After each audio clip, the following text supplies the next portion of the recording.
Welcome to the Afterspin, opinions from thought leaders in our state. I want to ask John Hood and Chris Fitzsimon. A recently released report indicates the number of acts of crimes of school violence dropped for the fifth straight year. Now, the report also shows that there were fewer students receiving long-term or short-term suspensions than the prior year. It amounted to some 203,000 instances. For the second year in a row, the number of dropouts has declined, and fewer teachers are leaving the profession in 2018-2019 year. What caused this drop? Are students behaving better? Has our enforcement relaxed? What do you think, John? I think it is a multifaceted, multivariate phenomenon for which you could probably ascribe many different causes and trends. For example, the drop in teacher departures is probably very different from what's happening in the classroom on reports of violence and suspensions. Probably very different causes for that.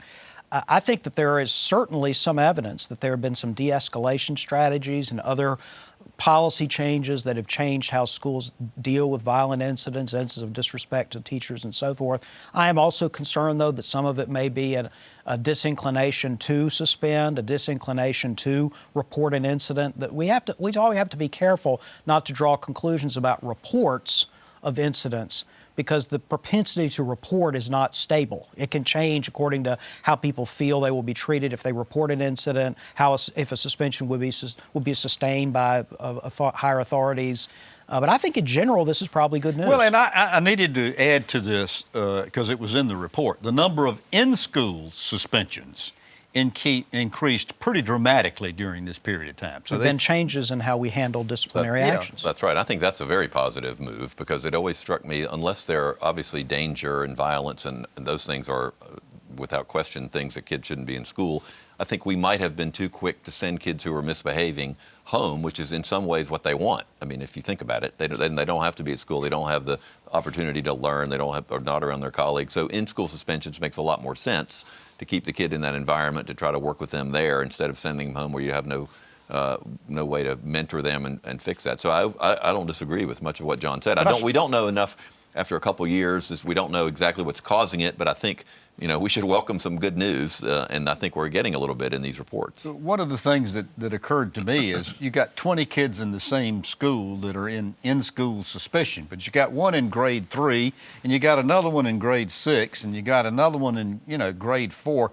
How do you deal with in-school suspension? Well, I think the schools have ways to do that where the kids aren't a danger, and mostly it's just it's to punish them, but not send them home or send them back to the streets if their parents aren't home. There's a lot of things that happen. I do think we have been too quick to suspend in the past. There's also a component about how kids are treated differently. There have been a lot of studies that show an African-American student with exactly the same offense, with exactly the same history, is more likely to be suspended. Thank goodness people, I think, are more aware of that that's not the first reaction unless we have to do that.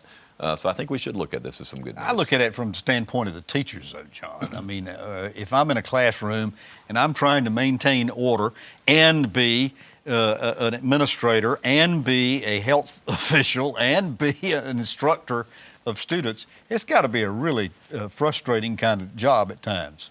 It is, and teachers want to feel like that somebody has their back when they're trying to straighten out a discipline problem, which distracts the education for everybody else. That doesn't tell us what should be done with someone who is disrupting class, but talk to any teacher, particularly teachers who deal with middle school and high school students.